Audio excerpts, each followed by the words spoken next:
그러니까 스펙이라고 합니다. 스펙이라는 단어는 상당히 싫어합니다. 이거는 구직자들이 만든 단어죠. 취업 고객이 이런 카페에서 만들어진 단어 같은데 인사 담는 데들 대부분 싫어한다. 스펙은 상품에다 붙이는 거잖아요. 상품에서는 구경용품을 말하는 건데 사람에다 이걸 붙여놓으니까 따뜻한 맛이 너무 없은 것 같아서 이런 스펙이라는 부리는 걸 다 빼고 면접관 앞에서 여러분들 어필할 수 있는 내용 만들 수 있으세요? 나는 어떤 사람인가? 토익 이런 거 필요 없고 학력 필요 없고 여러분들 자신을 그대로 드러낼 수 있는 방법. 부모님이 성실한 거 빼고 내가 성실한 걸 드러낼 수 있는 방법이 있어요. 여러분들 아세요? 막막하시죠? 사실 인생의 고민을 여기서부터 시작해야 되거든요. 나는 왜 이렇게 살았나? 토익 점수를 왜 이렇게 못 만들었나가 아니라 내가 왜 이런 거에 의존해서 내 나를 설명할 수밖에 없나라는 고민을 이 시기에 하실 때입니다. 늦은 것도 아니고요. 지금 딱 하는 게 정상입니다. 저는 이때 하라고 좀 권장을 하고 싶어요. 그래서 저는 스펙이라는 단어 말고 역량이라는 단어로 설명을 드리고 싶습니다. 역량이라는 단어가 뭐냐? 역량이라는 단어 많이 들어보셨죠? 역량이 높은데 이렇게 얘기를 하는데 역량, 컴피턴시라고 하는 진정한 정의는 이런 거예요. 어떤 일을 해서 고성과를 낸 사람이 있어요. 하이 퍼포먼스라고 하죠. 하이 퍼포먼스가 왜 이렇게 고성과를 냈을까 분석해보면 이 사람이 갖고 있는 어떤 특별한 지식이나 스킬이나 태도가 있습니다. 이런 것들을 종합 분석한 것들을 역량입니다.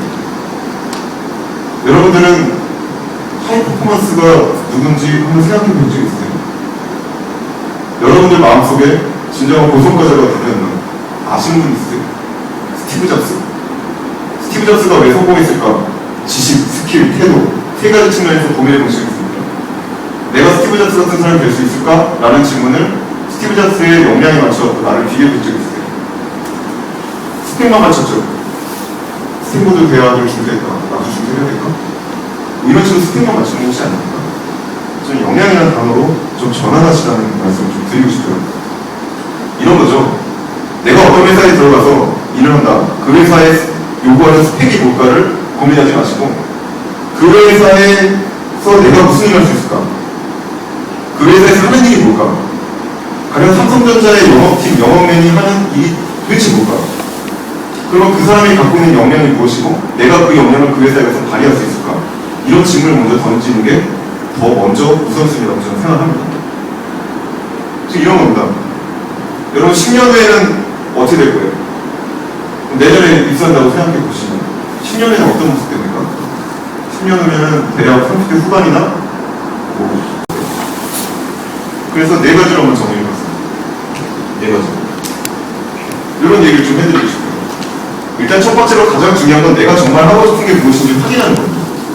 그래서 객관적으로 자신을 한번 돌이켜보시고 성찰해보시고 남들이 말하는 좋은 어떤 직업이나 좋은 미래가 아니라 내가 정말 하고 싶은 게 뭔지를 생각하는 게 우선순위겠죠. 잘 모르시잖아요. 요즘 잘 모르시더라고요. 내가 좋아하는 게 뭔지. 좋아하는 게 뭐냐면 돈 많이 버는 거예요. 주어일제, 칼퇴근하는 회사예요. 뭐 이렇게 얘기를 하시는데 너무 막연하세요. 그런 말고 좀 더 구체적으로 내가 하고 싶은 것들을 구체화시키는 연습을 해보시는 게 좋습니다. 글로 쓰세요. 구체화합니다. 글로 쓰시는 걸로 권장해드리고 싶습니다. 보고 또 보세요. 내가 지금까지 20대를 어떻게 반통해왔나?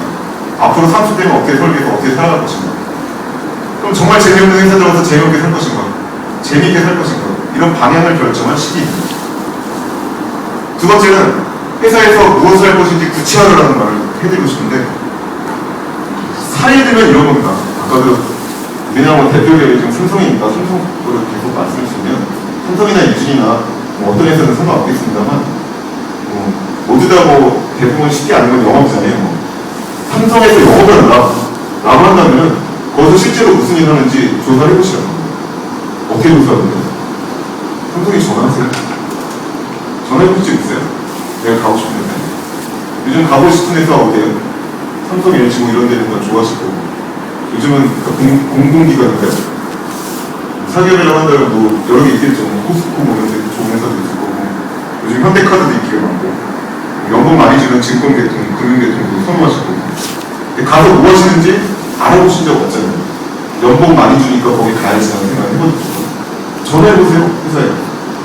전화해서 인적으로 물어보는 거예요. 삼성본사에 대표 보면 전화해서 저 입사 지원하고 싶은 아무개인데요. 거기 영업사원 좀 가고 있어요. 안 안 바꿔주면 바꿔줄 때까지 전화한 겁니다. 진상 부리는 거죠. 그냥 들어가고 싶으니까. 전화해가지고 물어보세요. 선배님, 제가 거기서 영화 선배님처럼 되고 싶습니다. 선배님 어떤 일 하십니까? 어떤 일 하는지 좀 궁금합니다. 그래서 뭐 어떤 일 한다 얘기해주면 그 일 잘하려면은 어떤 역량이 필요할까요? 제가 미리 좀 뭘 공부해갈까? 그럼 될까요? 제가 성격이 이러한데 가서 잘 적응할 수 있을까요? 이런 거 물어보시라고. 가끔 저희 회사에도 그런 전화가 옵니다. 네, 실제로 와요. 오면은 대부분 저를 돌려줘요. 이상하게. 제가 좀 거짓말을 잘하거든요. 풀어줘. 근데 그런 친구들 보면은 진짜로 서류 면접, 최종에서 떨어질지언정 거기까지 가서 만나요.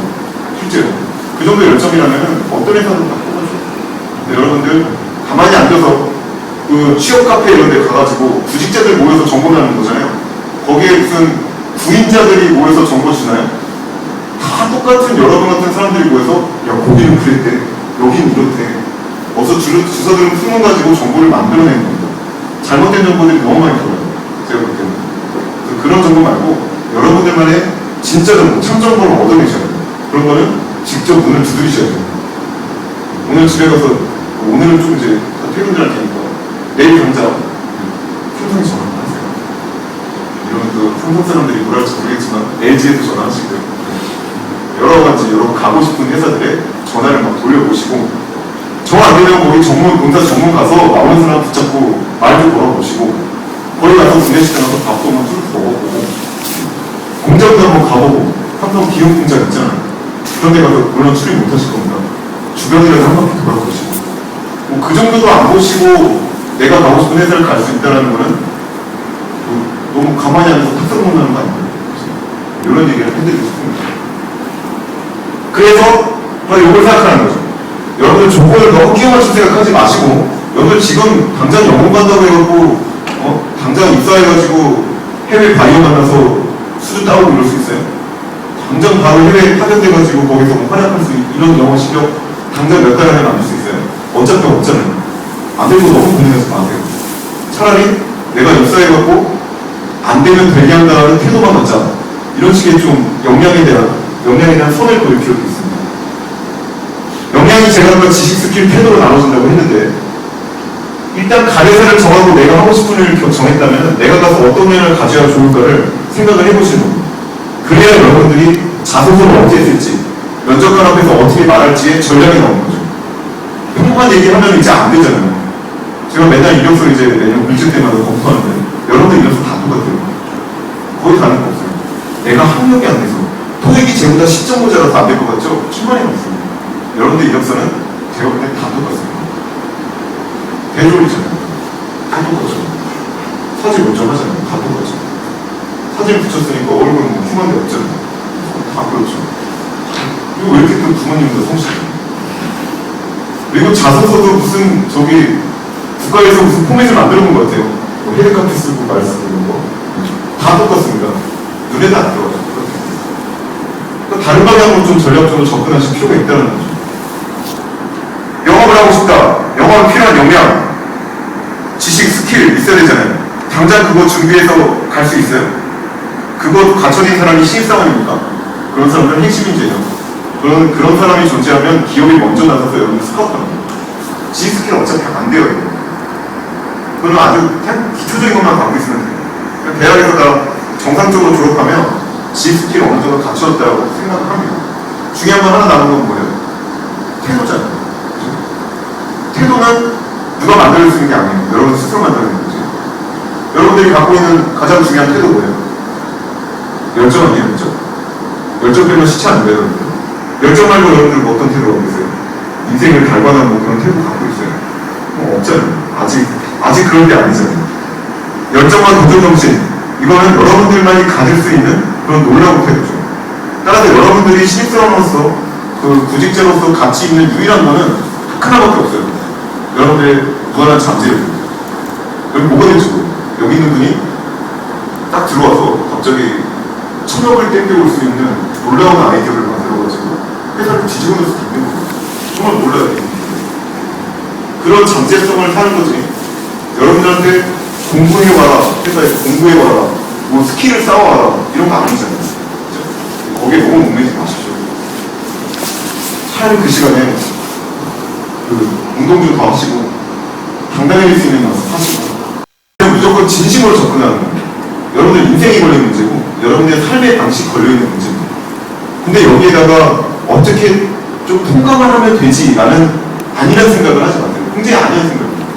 스펙만 맞춰놓고 어떻게 여기만 통과하면 어떻게든 되겠지. 어떻게든 직장생활 되겠지. 좋은 데 가서 연봉 좀 많이 받으면 내가 좀 나아지겠지. 굉장히 편안한 생각이거든요. 그 인생 기억 한 번 사는 건데 목숨 거셔야죠. 진심으로 모든 태도를 중무장을 하셔야 됩니다. 내가 이 회사에 목숨 걸고 이 회사 성장할 때까지 내가 뼈를 묻겠다. 이런 각오 아니면 거짓말하지 마시고 진심으로 그런 식으로 각오로 오지 않으시면 입사하기 어렵죠.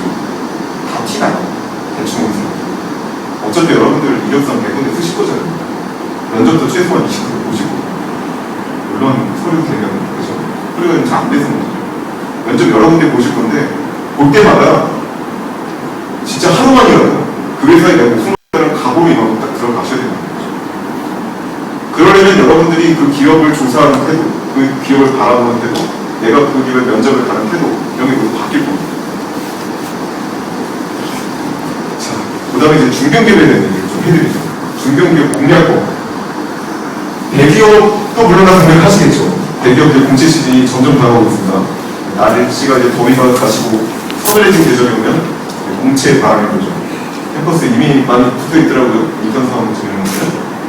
자, 대기업 열풍이 불면서 또 한편으로 여러분들 이런 틈새 공략도 많이 하시면 좋아요. 중견기업 다니면 좋은 이유를 하나 말씀을 드리죠. 제가 이제 다녀서 매우 만족했거든요. 대기업 가시면은 대기업의 제일 좋은 장점은 돈을 많이 주는 게 제일 장점인가요? 물론 그건 좋습니다. 우리가 직장생활을 하는 이유는 사실 솔직히 까놓고 말해서 돈 빚잖아요. 그렇죠? 어느 정도 줘야 다니지. 연봉 1200 준다고 하면 사실 좀 힘들잖아요. 평생 직장을 할 건데 1200 준다고. 자, 그래서 돈도 있지만은 사실 대기업이 좋은 건 시스템이 잘 갖춰져 있는 일할 수 있는 시스템, 그리고 되게 체계화되어 있는 어떤 조직, 그리고 체계화되어 있는 업무, 여러분들이 업무 범위 딱 가서 앉으면은 내가 뭘 할지가 딱 보여요. 그리고 그냥 컴퓨터 웹사이트에 그룹이나 이런 걸 접속하면 이런 게 너무 편하게 나옵니다. 하지만 중소기업은 카드 끊고 전표 풀칠해가지고 회계 처리하죠. 근데 대기업 보시면은 자동으로 시스템이 딱딱 뜹니다. 클릭만 하면 전표 처리해요. 뭐 이런 차이입니다. 그리고 대기업에 가면 스케일이 크죠. 돈 달라는 단위가 달라요. 조단위. 심지어 한 일개 실무자인데 막 100억, 1000억 막 이렇게 다릅니다. 중소기업은 뭐 100만 단위, 1000억 단위 이렇게 단위가 달라요. 뭐 이런 정도의 차이죠. 하지만 중견기업이 좋은 건 이런 게 있어요. 중견기업에 있으면은 시스템은 비록 덜 갖춰져 있습니다. 그리고 돈 다루는 것도 좀 더 적어요. 그리고 저희 회사도 지금 SOE 빌딩에 임대해서 쓰고 있는데 그 대기업은 자기 사업도 있잖아요. 자기 공유식 건물에 헬스도 있고 저녁 시간도 있었죠. 하지만 우리는 저기 비용도 씁니다. SOE에 눈치보면서 뭐 이런 단점도 있어요. 하지만 중견기업에 오시면은 여러분들의 업무 범위 자체가 매우 커집니다. 신입 오자마자 바로 담당자 들어갑니다. 시간이 없어요. 중견기업 이 정도 되면 바로 오자마자 신입 수입이에요. 교육, 유진점도 이제 돼갖고 인재 중심 인재 개발이 많이 활성화되는 회사야 처음에 한 두세 달 정도 신입교육 시켜주죠. 그런 것도 없습니다. 저희도 3달 이후에 바로 현장 수입이에요. 수입돼서 바로 돈 벌러 가야 합니다. 돈 못 벌면 안 돼요. 자, 그렇게 처음에 실무 영역도 빨리 뛰게 되고 리더 영역도 빨리 들어가게 됩니다. 제가 입사 7년, 그러니까 지금 7년 차에 어떻게 되는 거죠? 계산이 아닙니다. 8년 차인데 8년 차에 파트장 한다는 것은 대기업에서 상상도 못하죠. 근데 저는 하고 있거든요. 근데 제가 역량이 딸리는데 우리 회사가 부족해서 제가 하고 있느냐? 그건 아니라고 봐요. 저는 삼성의 제 또래 누가 가장 크게 와서 앉을 척 생각했어요. 왜냐면 저는 자꾸 삼성 얘기 있어요. 죄송합니다.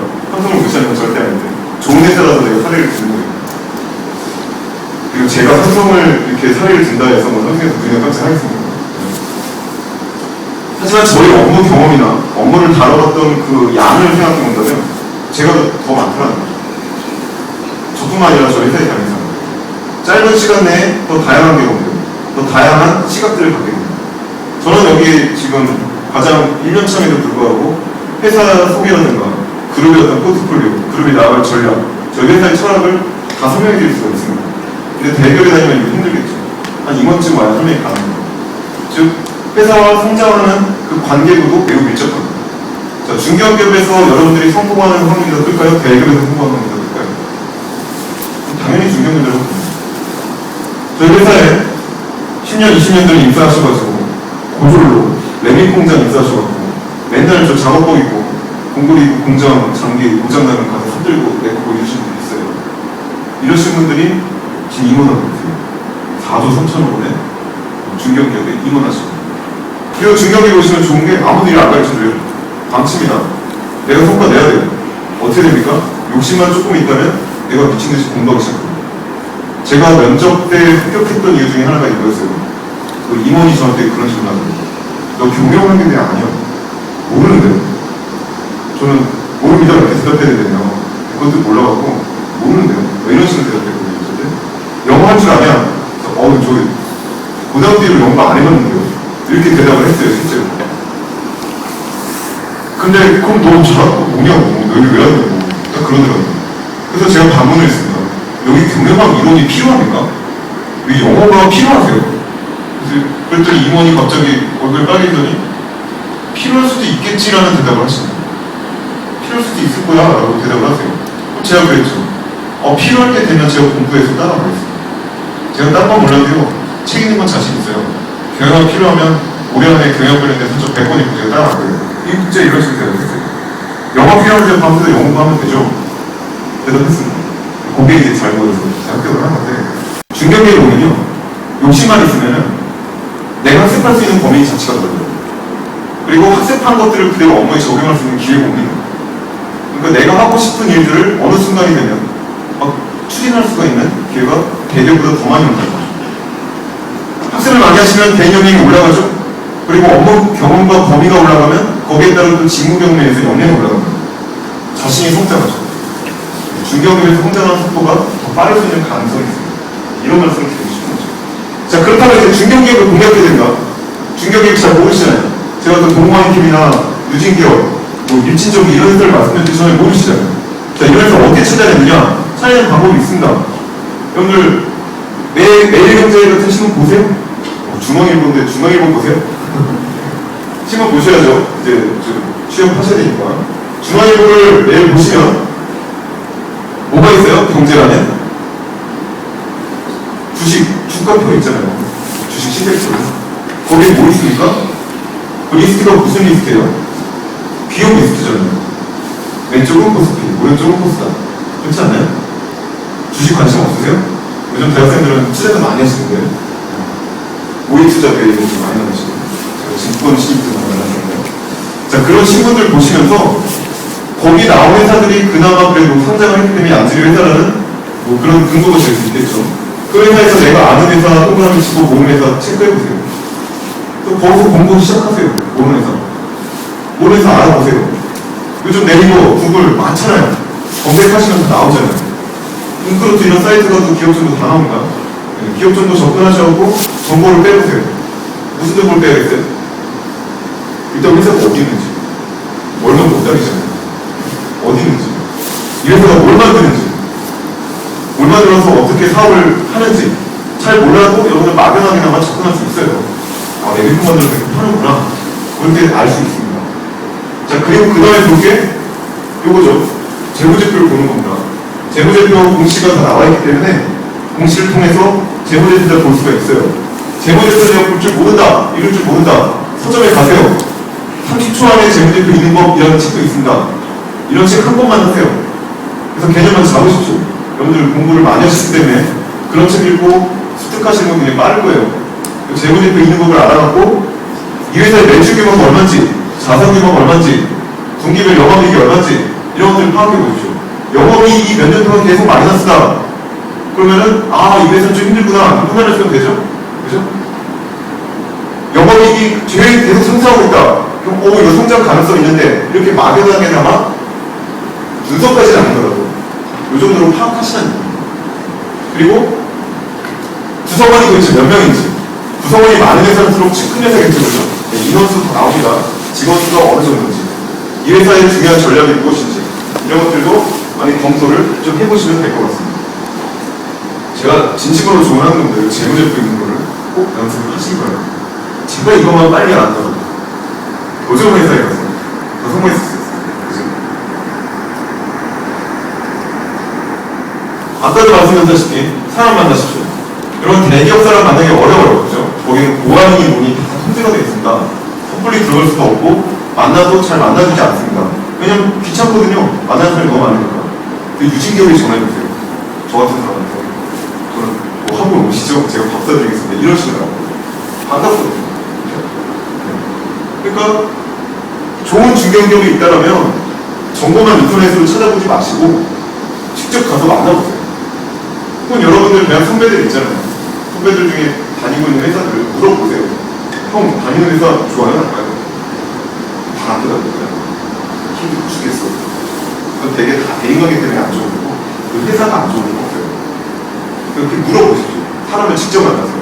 인터넷 정보를 너무 믿지 마시고 사람을 직접 만나는 걸 저는 권장해드리고 싶습니다. 그리고 마지막으로 다시 뭘 하면 되겠어요? 예를 하면 되죠. 그렇죠? 다시 한번 내가 하고 싶은 게 뭔지 회사에서 내가 무엇을 할지 그리고 스펙이 아닌 역량을 한번 생각해보고 그리고 진심으로 접근하라. 이런 네 가지를 다시 한번 하시면은 대기업입니다. 이렇게 들어갔답니다. 대기업에서 나와서 모셔갔잖아. 근데 지금은 여러분들이 오히려 구해야 되는 건 대학생들이 너무 후원 상태로 많아진 이런 시대를 살고 계신데 이런 시대에서 참 여러 가지 불편하시고 스트레스가 많으실 겁니다. 참 극복을 잘 하셔야겠죠. 제가 참 드릴 말씀이 없습니다. 저처럼 이렇게 날라리로 이렇게 입사해서 직장생활 하는 사람들은 드릴 말씀이 있는데 여러분들도 분명히 그런 좋은 기회, 좋은 운대, 좋은 타이밍 이런 게 분명히 올해 안에 올 거라고 제가 굳게 믿습니다. 그래서 이런 말씀을 드리고 싶죠. 정말 심각한 변화의 시대에 살고 있어요. 그죠? 여러분들 스마트폰으로 이렇게 손가락으로 이렇게 하면서 정보를 받아들일 수 있을 거라고 3년 전에 생각하셨어요? 저는 상상도 못했습니다. 근데 저도 아이폰을 가끔 쓰는데 너무 좋아요. 너무 좋아요. 잘 쓰고 있습니다. 내년에 어떻게 될지, 내년에 어떻게 될지 저는 모르죠. 이런 변화무쌍한 시대를 살면서 삶의 정답이 있을까요? 이제는 어떻게 사는 게 잘 사는 거다라는 정답이 전혀 없어요.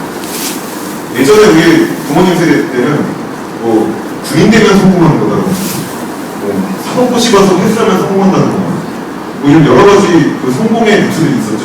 근데 지금 그것도 아니죠. 정답도 없습니다. 취업의 방법 또한 정답이 절대 없어요. 너무 구직자들 모여서 만드는 정보를 정답이라 생각하지 마세요. 굉장히 다양한 방법, 기상천외한 방법들, 여러분들 열정으로 다 커버될 수 있는 그런 수만 가지의 방법이 있습니다. 좀 더 폭넓게 생각하시고 좀 더 자신감 있게 이 시기를 잘 버텨줬으면 좋겠고 그리고 제 말도 정답이 아니죠. 오늘 제가 한 시간 동안 이렇게 막 떠든 얘기 정답이 절대 아닙니다. 그러니까 많은 사람들의 이야기를 직접 들으시고 그 사람 글 이런 거 읽지 마시고 직접 만나서 이야기하는 게 제일 좋다고 생각해요. 저는. 직접 만나서 이야기를 듣고 이 조언의 조각들 있죠? 이런 조각들? 이런 다 모아보세요. 모아보다 보면은 아 내가 이런 수준이구나 내가 앞으로 어떻게 했구나라는 여러분들만의 고유의 스토리들이 만들어질 겁니다. 이 스토리로 승부해낸다는 거죠. 자, 그리고 또 하나 마지막으로 드리고 싶은 말은 여러분 취업을 하려는 게 일생의 목표가 아닙니다. 그죠? 여러분들 인생을 어떻게 잘 사느냐가 목표죠. 그래서 여러분들 삶 전체를 놓고 좀 더 거시적으로 생각하십시오. 내가 10년에 어떻게 됐지? 내가 20년에 어떻게 됐지? 내가 죽을 때 어떤 유언을 남길지 이런 거시적 관점으로 인생을 설계하실 때지 지금 당장 이번 고민에 취직을 안 하면 난 죽을 거야 이런 식으로 분별되실 문제가 아니라는 거죠.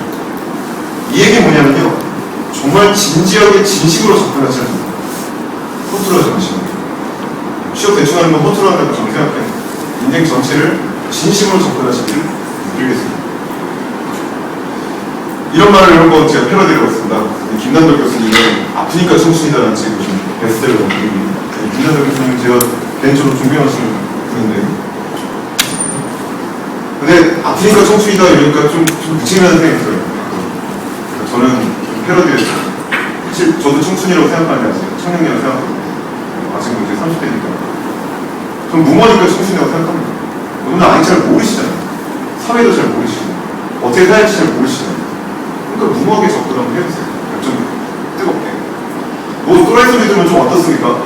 이때 되는 또라이는 멋있죠. 제 나이 때 미친 짓 하면은 정말 남들이 욕해요. 저는 그거 하는 거예요. 여러분들 나이니까 할 수 있는 특혜이자 권한이라고 생각합니다. 그래서 저는 무모하게 접근해라. 과격할 정도로. 그런 뜨거운 올해를 살아가시면 분명히 인생의 어떤 새로운 길이 보이시지 않을까라는 생각을 하고 있습니다. 자, 이것으로서 제 말씀은 좀 마무리를 하죠.